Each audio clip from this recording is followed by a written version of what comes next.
Hello student, success coaching classes में आपका स्वागत है। यदि आप चैनल में पहली बार आए हैं तो चैनल को सब्सक्राइब कर दें और बेल आइकन को ऑल में प्रेस कर दें ताकि आने वाले सभी वीडियो का नोटिफिकेशन टाइम पर मिल जाए।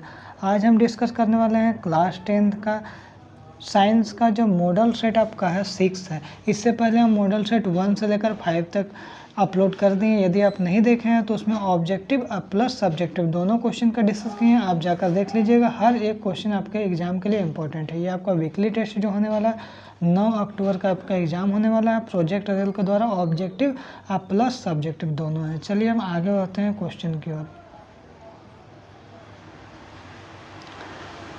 यदि आप हमारे व्हाट्सएप ग्रुप से ज्वाइन होना चाहते हैं तो नंबर देखिए 7667002171। इसमें आप ज्वाइन हो जाइएगा। इसका PDF में मिल जाएगा। साथ ही साथ आपको इसमें फ्री ऑनलाइन टेस्ट लिया जाता है, तो ऑनलाइन टेस्ट भी दे सकते हैं। और साथ ही साथ important objective plus subjective question भी प्रोवाइड किया जाता है ताकि आपका एग्ज़ाम बहुत ही अच्छे तरीके से पार हो सके।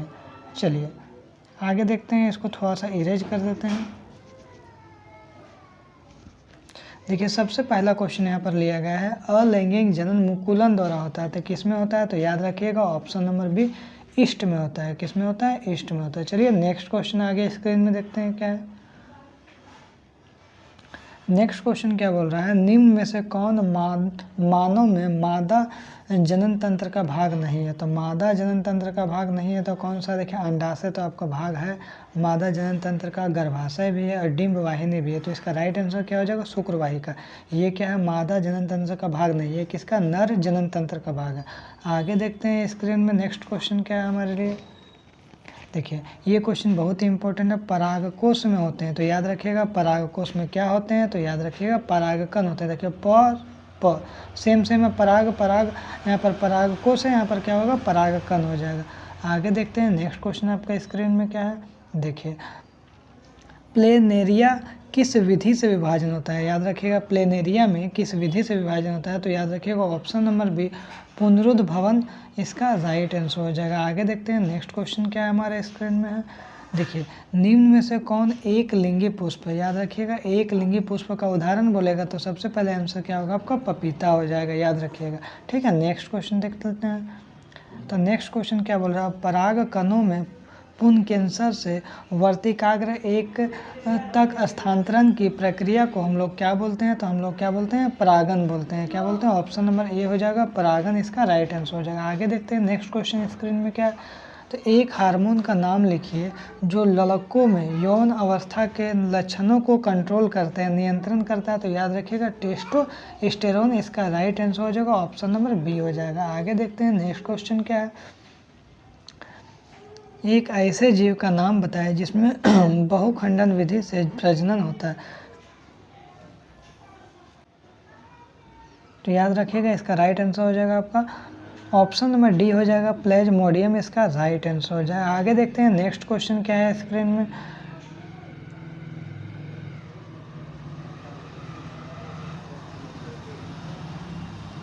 आगे देखिए ब्रायोफिल्म में अलैंगिक जनन की किस विधि द्वारा प्रजनन होता है? तो याद रखिएगा इसका कायिक प्रवर्धन के द्वारा होता है। तो ऑप्शन नंबर डी क्या हो जाएगा? बिल्कुल राइट आंसर हो जाएगा। आगे देखते हैं क्वेश्चन नंबर 10 की ओर देखते हैं। जब एक पुष्प परागकण दूसरे पुष्प में वर्तिकाग्र तक स्थानांतरित होते हैं तो उसे हम लोग क्या बोलते हैं? उसे हम लोग परागन बोलते हैं। तो ऑप्शन नंबर क्या हो जाएगा? बी बिल्कुल राइट आंसर हो जाएगा। आगे देखते हैं नेक्स्ट क्वेश्चन हमारा स्क्रीन में क्या है।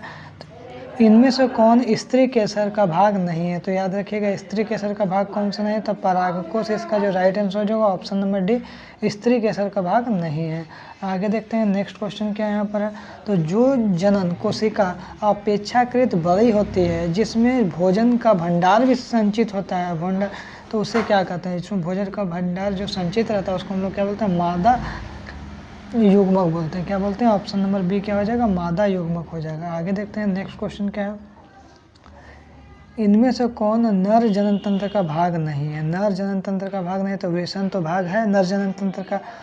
आपका देखिए आपका शुक्राणु विभाग है और शुक्रवाहिनी विभाग है, लेकिन गर्भाशय क्या है? मादा जनन तंत्र का भाग है। तो इसमें बोल रहा है नर जनन तंत्र का भाग कौन सा नहीं है? तो ऑप्शन नंबर डी क्या हो जाएगा? बिल्कुल राइट आंसर हो जाएगा। आगे देखते हैं क्या है। अब देखिए यहाँ से हमारा क्या आ गया, सब्जेक्टिव क्वेश्चन आ गया। क्या है, सब्जेक्टिव क्वेश्चन। बोला जल की अनुपस्थिति में, यदि जल नहीं है, अनुपस्थिति में अम्ल का व्यवहार अम्ल क्यों नहीं होता है। तो याद रखिएगा, जल की उपस्थिति में H+ आयन देता है। यदि जल की अनुपस्थिति हो तो अम्ल का व्यवहार अम्ल नहीं होगा, क्योंकि देखिए जल की अनुपस्थिति में अम्ल H+ आयन उत्पन्न नहीं कर पाते हैं, इसलिए अम्ल का व्यवहार क्या होता है, अम्लीय नहीं होता है। केवल जल की उपस्थिति में, यदि केवल जल होगा ना, तो जल की उपस्थिति में ही अम्ल H+ आयन उत्पन्न करता है, तथा अम्लीय अभिलक्षण दर्शाने के लिए आयनों का होना बहुत जरूरी है, आयनों का बनना बहुत जरूरी है। समझ में आ गया। जल की अनुपस्थिति में कभी भी अम्ल का व्यवहार अम्लीय नहीं होता है। जब भी अम्ल का व्यवहार अम्लीय होता है तब उसमें जल की उपस्थिति होना अनिवार्य है। आगे देखते हैं नेक्स्ट क्वेश्चन आपका एग्जाम के लिए इम्पोर्टेंट क्या है। देखिए, ताज़े दूध का जो pH मान क्या है, 6 है। दही बन जाने पर इसका pH मान में क्या परिवर्तन होगा, अपना उत्तर समझाइए। तो बोला दही बनने के प्रोसेस में लैक्टिक अम्ल का निर्माण होता है। किसका होता है, दही बनने के लिए लैक्टिक अम्ल का निर्माण होता है। तो आपसे पूछेगा दही में कौन सा अम्ल पाया जाता है, तो आप बोलिएगा लैक्टिक अम्ल पाया जाता है, जिसके कारण क्या होता है, pH मान 6 से कम हो जाता है, तो दूध से दही में परिवर्तन हो जाता है। आगे देखते हैं नेक्स्ट क्वेश्चन क्या है। बोल रहा है क्या क्षार के विलयन में H+ आयन होते हैं, अगर हाँ तो यह क्षार क्यों होता है। मान लीजिए क्षार का मात्रा कम है, क्षार का मात्रा ज़्यादा है और अम्ल का मात्रा कम है। तो जैसे मान लीजिए क्षार आपका 400 ग्राम है और अम्ल का मात्रा मान लीजिए हम 50 ग्राम डाल दिए, इसमें हम डाल दिए। तो देखिए अम्ल की मात्रा तो डाल रहे हैं, क्षारक में अम्ल मिला दे रहे हैं, लेकिन फिर भी इसका पावर किसका ज़्यादा रहेगा, क्षारक का ही रहेगा। तो वही यहाँ पर बताया गया है। यहाँ पर देखिए क्या समझाएगा। बोल रहा है क्या क्षार के विलयन में H+ आयन होते हैं, तो बोलेंगे हाँ होते हैं। अगर हाँ तो क्षार क्यों होते हैं, तो लिखेंगे हाँ क्षार के विलयन में H+ आयन भी होते हैं, परंतु इसकी जो सांद्रता रहता है आयन के साथ बहुत कम होता है। क्या होता है, सांद्रता बहुत कम होती है। OH- आयन की सांद्रता अधिक होने के कारण, जैसे क्षारक का सांद्रता अधिक होने के कारण ये क्षार के होते हैं। ये लिख दीजिएगा, बहुत ही इंपॉर्टेंट क्वेश्चन था। आगे देखते हैं क्वेश्चन क्या है। बोला अलैंगिक जनन की अपेक्षा लैंगिक जनन का लाभ क्या है। तो अलैंगिक जनन द्वारा उसी तरह का संतति उत्पन्न होता है, जिस तरह का है उसी तरह का संतति उत्पन्न होता है। जैसे जनक होता है, नई समष्टि उत्पन्न करने में सहायक नहीं है। आगे देखिए इसके विपरीत जो लैंगिक जनन होता है ना, लैंगिक जनन द्वारा DNA प्रकृति की सहायता से नई समष्टि उत्पन्न करता है, जिसमें कुछ भिन्न अलग अलग तरह का जीव प्राप्त होते हैं। ये विभिन्नताएं जीवों के अनुकूलन और विकास में सहायता करती है। ये आपका आंसर हो गया। आगे देखते हैं नेक्स्ट क्वेश्चन क्या है। ऋतुस्राव क्यों होता है, तो याद रखिएगा निषेचित अंडे की प्राप्ति हेतु गर्भाशय जो है ना महिला में प्रतिमा तैयारी करता है, अतः इसकी अंतःभित्ति मांसल एवं स्पंजी हो जाती है। निषेचन ना होने की अवस्था में इस परत की भी आवश्यकता नहीं रहती है, अतः यह परत धीरे धीरे क्या होता है, टूटकर योनि मार्ग से रुधिर को जो ब्लड एवं म्यूकस के रूप में निष्कासित बाहर निकल जाता है। इसी को हम लोग क्या बोलते हैं, ऋतुस्राव बोलते हैं।